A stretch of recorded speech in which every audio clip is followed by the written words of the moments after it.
Reka nsubire ndagwe ikaze nshuti munywanyi wacu ndagwe mwiriwe canke mwaramutse bivanye naho muherereye kuri mwese mumviriza amakuru n'ibiganiro dutambutsa kuri imbonesha kure yacu ari nayo yanyu ya Burundi niyo Steve ndakubwira ukuri aka kanya amakuru akomeye cane eje kudushikira na amakuru ateye ubwoba nga mu gihugu c'u Burundi ni nyuma yuko igihugu c'u Burundi gihejeje imisi itari mikeyi ari igihanganje ngaha mu bihugu vya Afrika.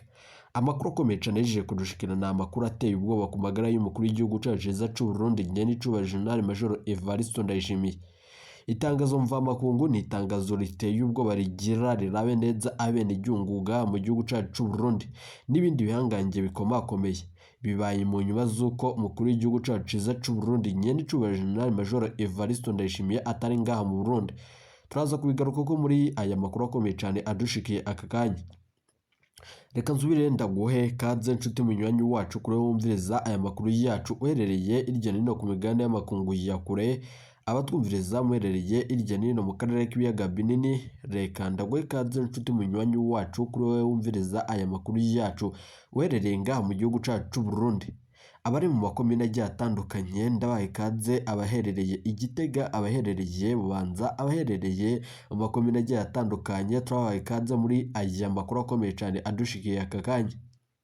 Reka nsubire ndagukangurikira cyane nshuti munywanyi kuri waje gupyonda ijambo sabone kuba tarabikora akaniko karyo ndagusaba muri kabose iyi video urabanditse ijambo sabone upyonde ko uracurabona rakazijya nawe nyine upyonde ko hama tuje turabana amakuru n'ibiganiro dutambutsa kuri Burundi News TV. Ndabibutse yuko aya ari amakuru avurwa mu bisata bitandukanye igisata ca politiki umutekano n'agateka kazina muntu mukatohorizwa n'umugwa menshi amakuru w'umuhinga akorera nga mu gihugu cacu c'u Burundi n'abandi bakorera irye nino mu karere k'ibiyaga binini. Ni munyemerere amakuru yacu tuyatangurire ku makuru akomeye cyane ahijije kudushikira aka kanya nyuma yuko umukuru w'igihugu cacu c'u Burundi nyene icuba General Major Evariste Ndayishimiye atari ngaha mu gihugu cacu c'u Burundi icuka n'intureka ya kudeta birahejeje kwibonekeza. Umukuru w'igisoda ngaha mu gihugu cacu c'u Burundi General Prime Niyongabo ahijije gutangaza amajambo akomeye nyuma yuko abasirikare b'u Burundi barungitswe muri Republika Iharanira Intwaro Rusangi ya Kongo batangaje akantu gakomeye cyane. Abasirikare barungitswe muri Republika Iharanira Intwaro Rusangi ya Kongo bahejeje gutahura yuko atakuganuka ngaha mu gihugu c'u Burundi na cane ko bivurwa yuko binjiriye ikiroberi gishasha ca Larube cibonekeje mu ishamba cimeza ry'ikibira. Amakuru akomeye cyane yeje kudushikana n'amakuru ateye ubwato tugera tuza kugaruka mu buryo bw'idonido gushika ubu ikibira cose cafashwe na cane ko bifashwamwo n'intererano zitandukanye zituruka irya nino mu bihugu vy'akarere. Hari amakuru akomeye cyane turonse aka kanya nyuma yuko umukuru w'igihugu nyene icuba General Major Evariste Ndayishimiye yitavye inama igice.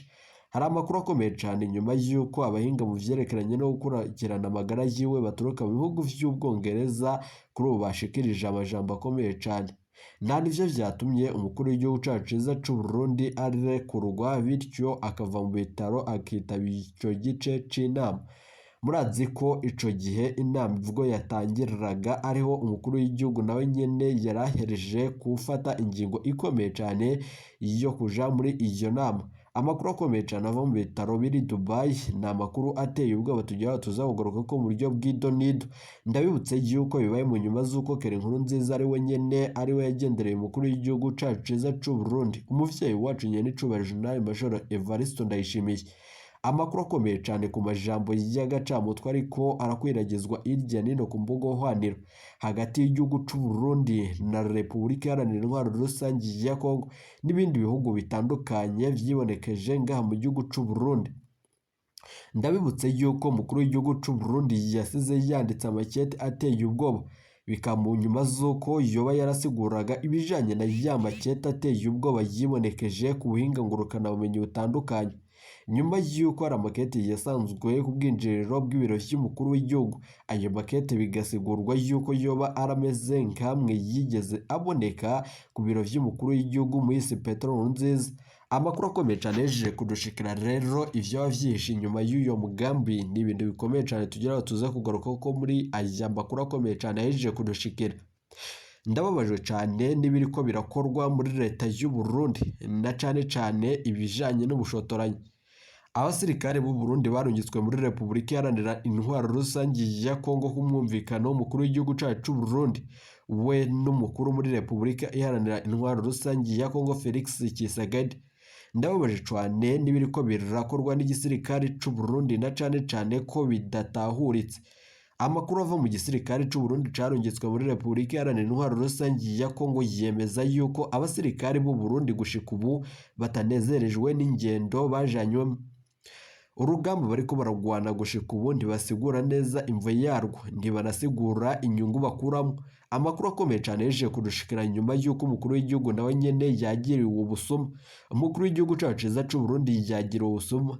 Nyamara ndababaze amakuru akomeye cyane, mwarumvirije yuko umuhisi Petero Nkurunziza n'ubundi nawe nyene yahora arungika abasirikare muri Somalia, ariko gushika ubu vyo ntibisiguritse na gatoyi, na cane ko abasirikare bo batomora amajambo akomeye cyane tugira ngo tuzogaruke ko mu makuru yacu bibaye mu nyuma z'uko kuri ubu ngubu nturekejeje iminsi itari mike yoba iriko iratutererwa na bamwe mu bahinga mu vyerekeranye na politiki. Biravurwa yuko bamwe mu bene gihugu batorotse nyuma yuko bari bagerageje gutembagaza ubutegetsi mu mwaka wa 2015 ari bo baba bari gushiramo mabisi na cane ko ibi bihanganye atahandi baronka imbaraga. Biravurwa yuko gushika ubu igihugu c'u Burundi twaba tugira twitegura intambara na cane kubiriko biraba nga mu gihugu c'u Burundi. Biravurwa yuko atatembagazo ry'ubutegetsi rizoba ko atangoho zivuze mu gihugu c'u Burundi. Nani ivyo biriko biratuma General Prime Niyongabo n'akarwikiye bafata ingingo ikomeye cyane ku muntu wese yoba agerera atangoza imigomoko. N'amakuru tubandanya tuyabashitsa ko mu buryo bw'idonido, ni munyemerere tubanze twumviriza iri jambo rikomeye cyane ryashikirijwe. Ijambo ririmwo amajambo y'agacamutwe na cane amajambo ateye ubwoba ku bijanye n'umugambi ukomeye cyane wo gutera ibihugu bibanye.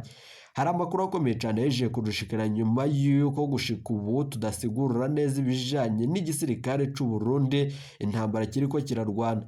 Umukuru w'igihugu cacu ciza c'u Burundi nyene c'uburo General Major Evariste Ndayishimiye gushika ubu umunsi yotembagazwa. Biravurwa yuko gutabwa mu mvoto bizoca bikurikira, na cane ko nawe kubw'amasoko yacu no mu begereye umukuru w'igihugu aremeza yuko umukuru w'igihugu mu gihe yorekura ubutegetsi gushika batazoba ariko arabarizwa nga mu gihugu c'u Burundi, na cane ko ivya vy'intambara n'ivya bijanye no kudandaza abasirikare b'u Burundi mu nyungu ziwe ari ibintu bikomeye cyane bihejeje kwibonekeza. Reka tuza kubigaruka ko mu makuru yacu mu buryo bw'idonido. Reka dutangurire kuri aya majwi akomeye cyane yashikirijwe, mu nyuma turaza kugaruka kuri aya makuru avurwa irya nino mu gihugu c'u Burundi. Turateguye neza intambara na cane kubiriko biravurwa nga mu gihugu c'u Burundi, ibijanye no kwivuna umwatsi n'ibikorwa bitandukanye vy'igihugu. Murazi ko u Burundi turafise abasirikari sinzi batandukanye kandi bakomakomeye. Ikibabaje muri vyose, bamwe mu basirikare bajejwe kumenyerezwa na bimwe mu bihangange bituruka muri Leta Zunze Ubumwe za Amerika. Aka kanya amakuru akomeye cyane yeje kudushikira nuko bo batanguye kwinjira umurwi mushasha wa Larube wibonekeje mu ishamba cimeza ry'ikibira. Ayandi makuru ni buryo bw'idonido, reka dutangurire kuri aya twumviriza. Passage iravuga neza ku mutwe wayo ngo une politique que Dieu condamne. Nukuvuga ngo nimba abantu baragukondana ntihagire ico bikugira, uyu munsi ivyo wakoze vyageze ahantu Imana iyo nyene rivugira que la politique condamne. Iyo politique irabivuga neza kandi biragaragara neza, kuko Imana yari yagukuye ku camvu ikwicarika ku ngoma kubera warayubaha, warayisenga, yarakubwira ukayumva, yaraguha amasezerano. Ariko ngo umaze kuhashika ntabwo ariko vyakomeje bimera. Ufise Bibiliya aze kuhisomera namwe murabitahura. Ariko ikibabaje nuko ngo iyo politike wewe n'abakwegereye bose ngo bizohindukira bikaba source de déshonneur et de malheur. None Peter, gerageza uhindukire Imana, wibuke rwa rukundo rwa mbere. Peter, ivyo wawe vyose vyamaze kugaragara. Hari umugabo w'umubirigi akorera muri Suède, n'umuhanga cyane mu vyerekeye ivy'amashuri, n'umuchercheur muri chimie, yigisha kuri universite. Aherutse no kuronka prix y'amafaranga menshi cyane muri competition y'abachercheur bariko baragira. Vyumvikana neza ko uwo mugabo mu bintu by'ubwenge bya connaissance arafise byinshi. Uwo mugabo rero Imana iherutse kumugirira neza, araheze imyaka 2 amenya inzira y'agakiza biciye ku mudamu wiwe w'umurundikazi bubakanye uyu munsi. Amaze kumenya inzira y'agakiza yarayikurikiye pe, arafata Yesu aramukurikira nk'umwami n'umukiza wiwe, yubaha Imana mu buryo budasanzwe. Imana iramukoresha, uwo mugabo ntakirara asinziriye, arahumiriza gutya, Imana ikamwereka ibintu vyose, igaturuna filme ku kintu cyose cyerekeye Burundi. Bita ibyo iwawe Imana yamaze kubishyira ku mugaragaro ku buryo urwo ruhande n'uruhe ukurekuliranira no gusubiza hamwe. Nibwira ko bavukanye inkota yacumisa umushaha w'u Burundi igahakwa kubwica gaheriheri, nukuri n'amacakubiri. Kenshi turabeshanya ngo afatiye ku moko, amoko tutayiha. Ata n'umwe ashobora kugira ati jewe nshaka kwibera uyu nangwa. Ayo macakubiri nta kindi kiyavyara atari inda ndende, gukubirana, ukurya abandi baraba, abandi bariko barishwa n'inzara, bakishwa n'indwara twokijije. Ibyo navyo bavukanye kugira ngo biranduke, duheze dusubiye kugendera mu bumwe bwuzuye, nukurekuliranira, tugaheza tukagabiranira ikigongwe. Yesu Kristo nashimwe, bwoko bw'Imana. Nagira ngo ntange imburi Imana yasubiye kumpa uyu munsi muri iki gitondo isaha 10 gushika saa 11 z'igitondo cyo kwigenekerezo rya 29 ukwezi kwa gatandatu umwaka w'2021. Reka tubanze dusenga Imana. Ndagushima Mana y'icubahiro, uri Imana ukomeye, uri Imana uhambaye, uri Imana ushitse amasezerano, uri Imana yuvuze biraba, uri Imana uhambaye winyegeje mu ijuru, ata muntu numwe aragukubita ijisho ngo avuye intebe yicaye ko niyi. Abana b'abantu intebe zabo barazirondera bakazibona zikaja kw'ivumbi, ariko intebe yawe nta vumbi rijako. Uri Imana, uri Imana ibihe byose. Mana ndagushimiye kuko uri Imana waremye ikiremwa muntu, kandi ushatse ikiremwa muntu uragicisha bugufi. Haro wahaye Mana wo mwijuru intebe urabakoza ubagira barebare, kugira ngo ababonye bose bagira ico biyumvira Mwana. Ndagushima muri iki gitondo ciza, abo wahaye kuganza aribo wagize barebare, ugira n'abandi bagufi kuba bagufi, kugira ngo ntibarehe namwe washize hejuru barebare. Wewe rero urengeye abami bose bo mw'isi, abami bose bo mw'isi urabarengeye, kandi ndagushimiye Mwami no kuba waturamukije, wandamukije ukaramutsa igihugu cy'u Burundi, reka n'isi yose Mwami icubahiro ni cyawe. Ndagushimiye ubwo wangendereye ukampa ubuhanuzi ngo ndabusohore ndabubwire abarundi, reka Mwami n'abanyamahanga ba muri iki gihugu. Ndagushimiye kuri Imana iteka ryose, mu izina ry'Umwami wacu Yesu Kristo, amen. Imana yangendereye muri aya masaha ya saa 10 y'igitondo kugeza saa 11 impa ubuhanuzi ku gihugu cy'u Burundi. Simburi ya mbere, si ya kabiri, si ya gatatu. Imana iratugabishije, isubiye kuntuma muri iki gitondo ngo mbwire ababa muri iki gihugu cy'u Burundi, ntabwo iyi mburi iraba abakuru gusa. Iyo tuvuze abakuru n'abantu bose bazi ko umwami wacu Yesu Kristo ari umwami n'umukiza wacu, abo bose bitwa abakuru. Iyo Imana ivuze abantu baba muri iki gihugu, ni umuntu wese yaremwe n'Imana, yaba wera, yaba umuzungu, yaba umwirabure, iyi mburi iramuraba. Reka rero Imana iravuga ngo nimutihana, mwaranse kwihana, imburi zirengana, ntumuyu, ntumurya, ntuma n'uwundi. Imana irambwira ngo nje guhora amaraso yirirwa araseseka muri iki gihugu. Imana iravuga ngo inje kuko hirirwa harasahurwa imfuvyi n'abapfakazi, abantu bakanyagwa amatungo yabo, abakuru bari ngaho. Abapfakazi bakanyagwa, abakuru bari ngaho. Mbega wewe Imana yashize hejuru, yagushize aho hejuru ngo utwaze kunyaga. Uwo muntu arimwo aranyaga abandi, abantu barimwo baranyaga abandi. Imana irirahiye, iravuze, iramaramaje ngo iraje guhana abantu bose b'inkorabara, b'intumva, bangaza abandi, bakabatwara amatungo yabo. Mani tubabarire cyane. Ici mpiri ijambo ryo mu gitabo ca Ezekiyeli 5 ihereye ku murongo wa 15 gushika ku murongo w'17. Reka tuhasome tuhumve. Ezekiyeli 5 umutwe w'ijambo ravuga ngo uko umushatsi wabaye ikimenyetso c'ivyago vyagera bitere i Burundi. Muri Bibiliya handitse Yerusalemu, ariko ni ivyago byera bitere u Burundi. Subiye kubisubiramwo, ibyago bigira bitere i Burundi.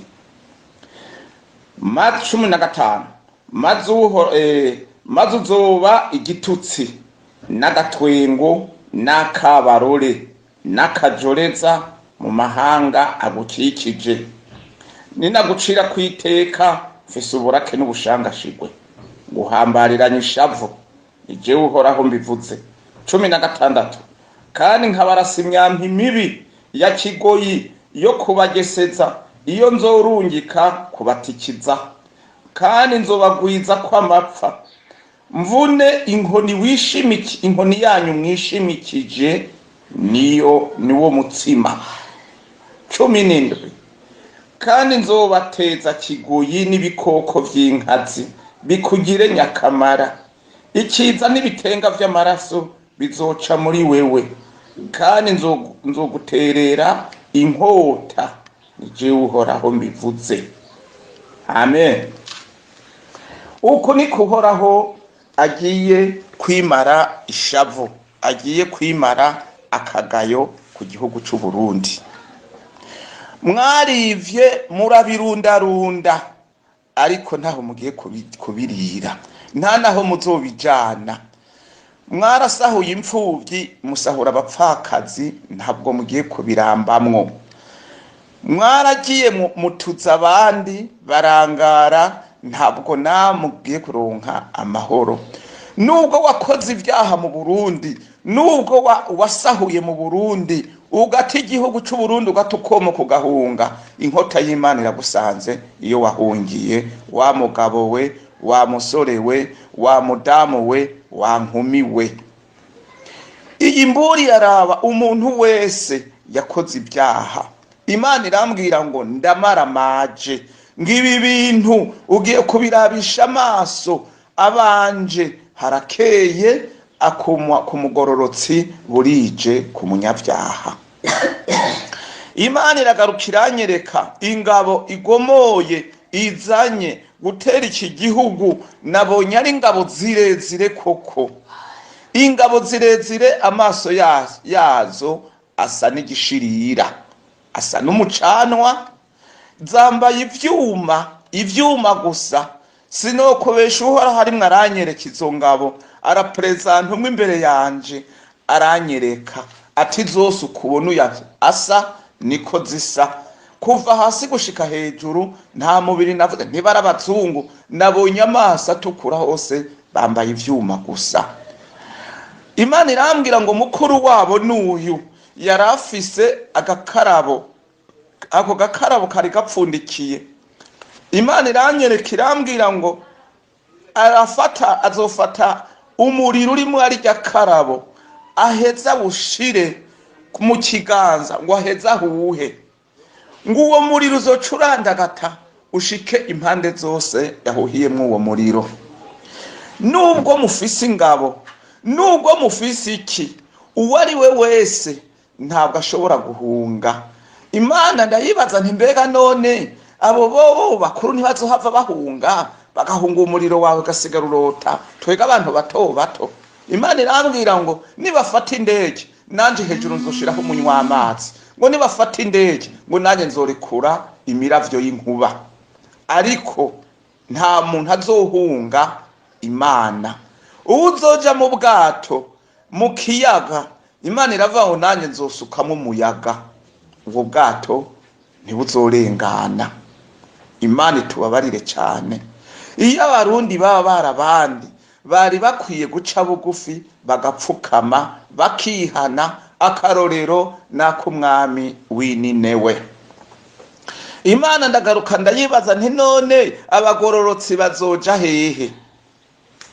Imana irambwira ngo heka ndakwereke, inyereka abayo ubuhungiro barimo barafata iyo baca. Hanyuma irambwira ngo aha hantu ntuhavuge, ariko uyisohore ibibanga ryawe nanje. Imana nanje nza gufata imoto nije nayitwara, icishira imbere yanje ikinogo kinini, itranshe nini koko, imbona ndashitse. Imana irambwira ngo bandi nibarengane wowe nturengana, ngo ndagugumije ngaha muri iki gihugu kugira ngo amabi yose nagiye ndakubwira agiye kuza uyabonesha amaso n'amaso yawe, uzogira icyo uzobwira abanje basigaye. Imana rero yasigaje muri iki gihugu abayo bararengana, ishishira imbere yanje iyo transhe kugira ngo ume ndaba ibirimwo birashika, nze ndabibwire abayo yakinjishije ifise aho yagiye kunyegeza. Imana ishimwe cyane.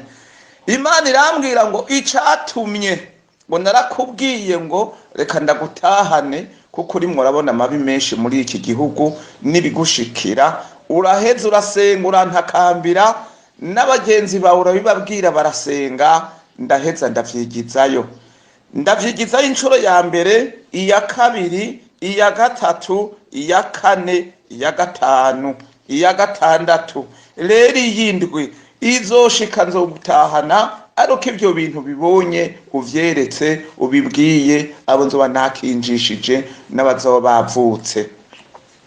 Nuko Imana irambwira ngo abakozi banje abitwa abakuru, iravuga abapasiteri, iravuga abarimu, iravuga abadiyakoni, iravuga abantu bose bahawe amabanga nayo mu mabanga y'Imana, bataye amabanga baja muri politike, bajya bose inkota y'Imana irabarigise.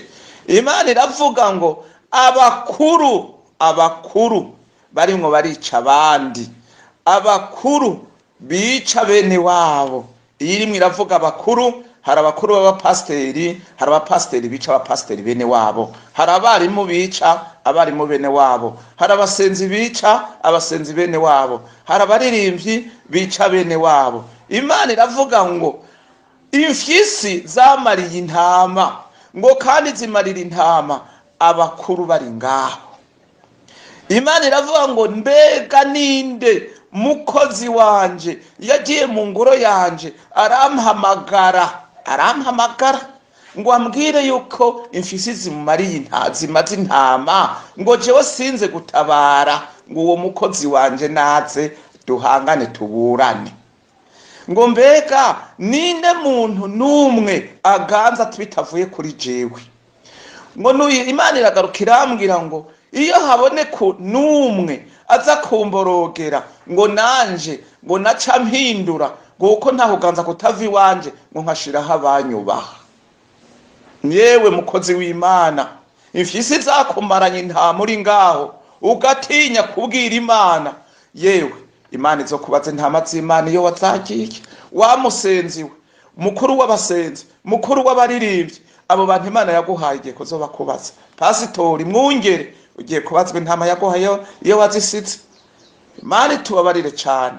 Murambara amakoti mugashaza mukarya mugahimba, ariko ntimwiteho ivyo Imana yabashinze. Imana irambwira ngo umurundi aba muri iki gihugu ngo ni igiki ntabakoreye, ngo ni igiki ntabakoreye, ngo narinzi ko muzokwera imizabibu, ngo none mwamye ibijabija. Niyo mpamvu Imana imaramaje kuri gita abantu baba muri iki gihugu bitewe n'ivyaha bikorwa, bigahera ku bakuru gushika kubo hasi. Ehe namwe muvyirabira. Guhera uyu munsi pasitori yarataye amabanga, ubu yagiye muri politiki. Mbega ko yaguhamagariye kuvuga ijambo ry'Imana ngo abantu bazoje mu ijuru, yaguhamagariye kuvuga politiki? Imana iravuga abakozi b'Imana basigaye basambanya abo bahaye ubutumwa, abana babo. Burya umukirisu aba ari umwana wa pasitori, abaja gusambanya abo bareze mu ngoro y'Imana, abasambanya ugwaruka mu ngoro y'Imana. Ivyo vyose Imana irabivuga. Imana iramaramaje, ihereye hejuru mu bakuru ishitse ku bantu batonya. Imana rero iravuga ngo n'abahunze bakoze amabi, inkota y'Imana igiye kubashikira. Iravuga ngo ntabazohungira mu Rwanda, naho nyene umuriro ugiye kwaka. Ntabazohungira i Tanzania, naho nyene umuriro uzaka. Ntabazohungira i Kongo, naho nyene umuriro uzaka. Kukugira ngo bose uwo ari we wese ahanigwe hahandi yakorera amabi.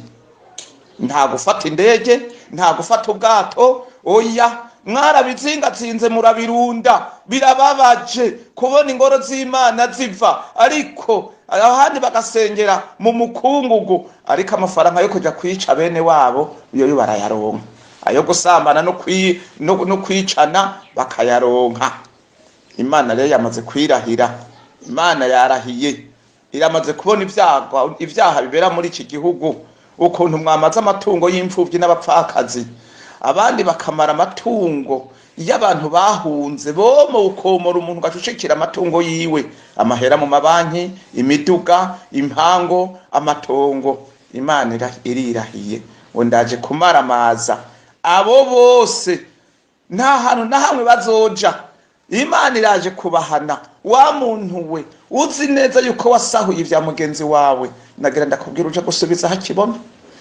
Imana irakaravye, nanje ndagusezeye nk'umugaragu w'Imana, twasemereye kuva kera.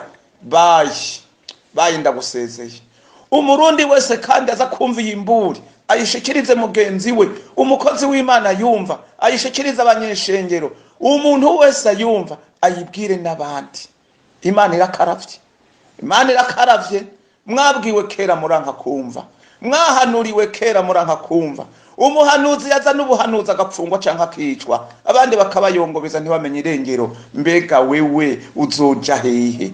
Kushikiriwe imisi mibi gushikiriye, warabirunzarunze urabuze yuja kubirira, waravyegeranije urabuze yubitwara. Imana ihana mu buryo bwishi. Nagira ndababwire, nubwo Imana icimpa ikigererezo c'igihugu ca Isirayeli, ngo reka kiriya gihugu nticitwa Isirayeli kera. Imana irambwira ngo kiriya gihugu cagiye kwitwa igihugu ca Isirayeli igihe caho ngo ndahirukanya abamoni n'abandi, ngo cari igihugu kitwagwa n'abami barahunga, ibirukanisha amavubi, nayicizana abo mu nda ya Aburahamu, izana abo mu muryango wa Yakobo, yaribo Isirayeli. Iraheze batereka hariya hantu mwakiriya gihugu. Natwe aha muri iki gihugu Imana ifise ububasha yo kutwirukana bwose. Mu mburi heruka kuma yarayimpaye, irava ko hari abagiye gupfunyirwa mu mahanga. Iyo sindayigarukako, nagira mbwira umurundi uri hano, igitumi zirimwe irarungikiza imburi z'agasakisaki suki twanga nuko Imana idukunda. Nagira ndakubwira ucumviye imburi, umuntu w'Imana wewe ushikira abaganza, ugende ubabwire ati nitwihane. Imana iramaramaje, ntawe ugiye gutinya, kandi bose nta muntu ari hejuru y'ikiganza c'Imana, nta numwe ari hejuru y'Imana. umuntu wari we wese Imana iramusaba guca bugufi mwene data. Izi mburi z'agasakisaki ntabwo zigenda amahoro. Ijambo ry'Imana iyo risohotse rigarukana umwimbu. Nagira ndakubwire, reka wumva aka karirimbo umuririmbyi yaririmbye ngo jambo ry'Imana ntirizogenda ubusa, oyaye ntirizogenda ubusa. Mu Burundi jambo ry'Imana ntirizogenda ubusa, oyaye ntirizogenda ubusa. Amen. Nuko rero bene data, Imana inyibutsa nagiye gupfungwa nubakiye igicaniro Imana, baramfungira haraho, mfungwa n'umupeje umukozi w'Imana mu biro vyiwe yari afise Bibiliya 3. Arambwira ngo ufise Imana y'igisuma y'ibimpango. None nari nubakiye Imana igicaniro, none rero ko hasigawe n'ubusho bwateguwe gupfunga Imana n'abakozi bayo. Ubu rero Imana nayo yubatse ibihano cyangwa se yubatse agasho ko gupfunga abapfunga Imana. Erega umuntu wari we wese akora ibyaha abapfunza Imana. Ubu rero abigobotoye yatanze imbabazi kuva kera, muranka kumva. Harabo yagiriye neza, Imana yarabadugije bagira barebare, abandi bagira bagufi, ibaha icubahiro. None ca cubahiro yabahaye nico kiri mu kiromora abandi, nico kiri mu kirasahura abandi. Uravuga ngo ndagupfunga n'Imana yawe ndayipfunga. Mbega kabarundi musigaye mupfunga Imana, mwarosaho mupfungira Imana. Reka rero nayo ibanze zibadihe, ibakubita inkota yayo, kuko namwe murafise ubushoboka kuyipfunga. Nze ndabe ko muzoyinesha. Muri mwebwe mwabarundi mwe mufise umutima w'akadada wo kutumva ubuhanuzi buguma buvuga, buguma busemerera. Iyo ugiye kuri YouTube usangaho inkuru z'Uburundi, waho ugiye usanga inkuru z'Uburundi. None mwebwe mubuzwa niki? Imbabazi z'ubuntu mwihane, muvavanure n'agatima kabi ko kutumvira. Muravuga ngo abo bahanuzi Imana ituma ngo ninzara. Nagira ndababwire, iyi Mana dukorera, iyi Mana nkorera niyo ifise ubutunzi, ntabwo yananigwa no kumpa ivyo umutima wanje ugomba. Yego nivyo abakozi b'Imana turakenye, ariko dukenye mu buryo bw'umubiri, turabatonze mu buryo bw'impwemu. Mwaravyivye, mwarasahuye abandi, mwaratoteje abandi, mubatwara ivyabo. Namwe murabuze iyo muja kubirira, murara imitima ihagaze, ariko jewe ndaryama n'Imana yanje. Nuko rero bantu b'Imana, iyi mburi nayihawe muri iki gitondo, irambwira ngo ntirirenge ntayitanze. Nanjye ndayitanze muri iki gitondo. Umuntu wese aza kuyumva ayihe mwene se, ayihe mwene wabo, kuko iyi mburi ntiraba ngo umuntu niwo mu rushengero runaka. Iyi mburi irakiremwa muntu ari muri iki gihugu cy'u Burundi, kandi umuntu ayumva n'abanyarwanda bayibahe, kuko no mu Rwanda nyene umuriro ugiye kwaka, Tanzania uzokwaka, Kongo uzokwaka. Nta muntu n'umwe afise